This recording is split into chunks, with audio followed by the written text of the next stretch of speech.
You have basically to master two primary skills. You must know how to select and connect. Those are the skills of relationship. Selection and connection. And you've got to find a way to constantly improve the amount of joy, passion, nourishment that's happening within you and the person you're relationship in. If you want to have not just a lover, a husband, a wife, a boyfriend, a girlfriend, whatever your language is, if you want more than that, you want a raving fan. A raving fan is somebody, if you were going to use a business metaphor, since there's so many business owners in the room, satisfies customers, leave. I'll say it again. Satisfies customers, leave. If they get a much better deal, much better opportunity, they'll leave. But a raving fan customer never leaves. And I'll give you a good metaphor in business. Apple Computers did everything it could do to screw up, and upset their customer base years ago, didn't they? In fact, they almost went under. They didn't make enough software.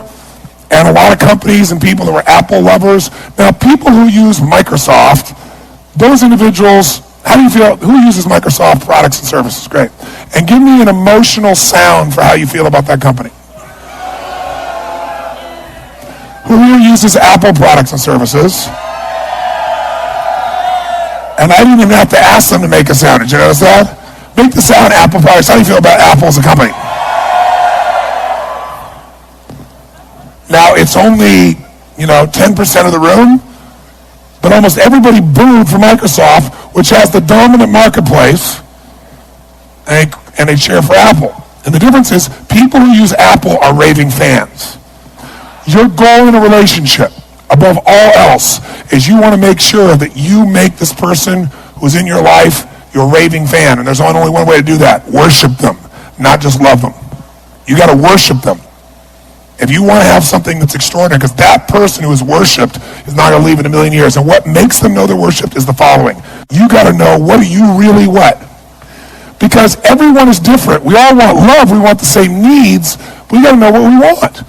So some of you may be saying, well, Tony, this is all very interesting and dynamic, but I'm single, and I don't have a relationship. You got to know how to start. The first step is to decide what's your vision for what you really want. What's your vision for what you really want? You can't make something happen until you get clear. What was the first step to taking something impossible and making it real? Focus. You need a vision. Without a vision, people what? Perish. You need a vision for your relationship. A vision for what is it I really want most in life? What would excite me? What would light me up? And I don't just mean a vision of what that person's supposed to look like and be like, or what values they have. That could be part of the vision. But also, what is your vision for what this relationship would create in the world that would inspire you to be in this relationship? Because without a vision of what the relationship's going to be, you're going to settle for whatever shows up. All you got to do is get a vision that is so compelling to you, so exciting and so clear that you get so much emotion, you'll figure a way to make it happen. And you might say, but I'm already in a relationship. Well, remember I said the two skills you gotta have is select and connect? The first and most important selection you're gonna make in your life, well, I'll tell you this first. 95% of the happiness you're gonna have in life is gonna come from who you select as your partner. So we're gonna get absolutely clear about what is it you really want, because it's impossible to get there otherwise. I'll tell you what helped me, and this would be if you're brand new and you're single.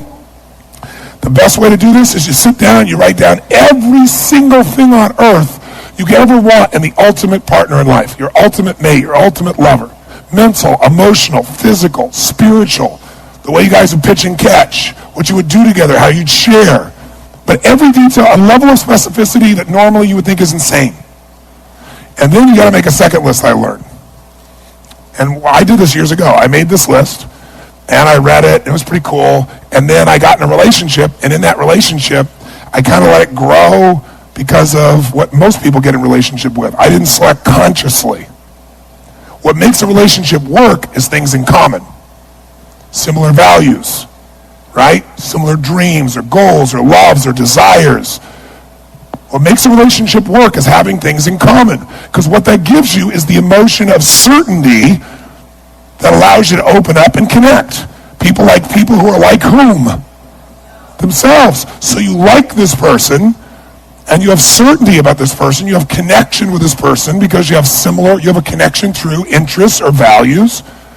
And you have certainty because, hey, they're like me. So what makes a relationship work is things in common. What makes a relationship passionate is uncertainty, not knowing, and differences. This is the critical understanding. Can you have both in a relationship simultaneously? Yes or no?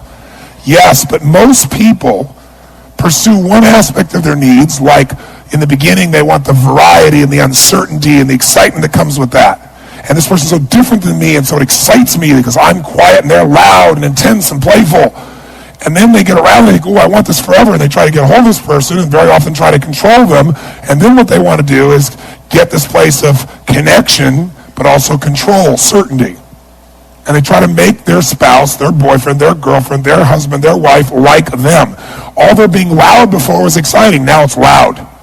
That they were doing in the very beginning. But now you're irritated by it.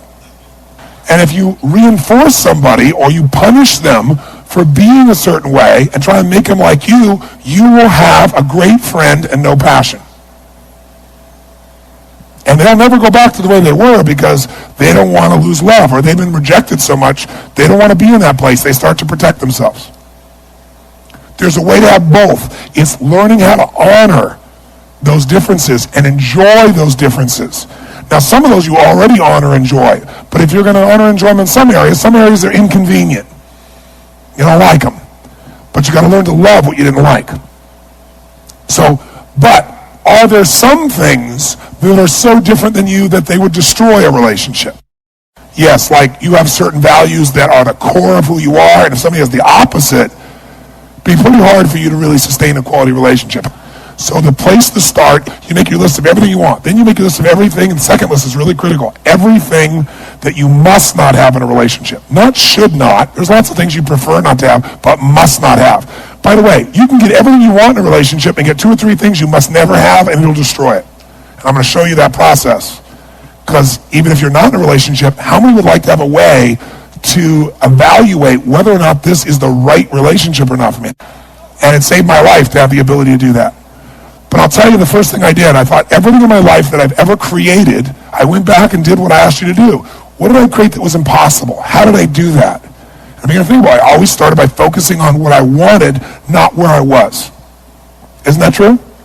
Only focus on what you want to create. So I said, okay, what am I committed as a soul to have in a relationship with a woman? What do I want in that relationship? And then what can I not have? I made these lists, and I wrote it for about 9 or 10 pages. Maybe by the time I was done with a mix-up list, I might end up with 12. But I'm talking about details, ridiculous details.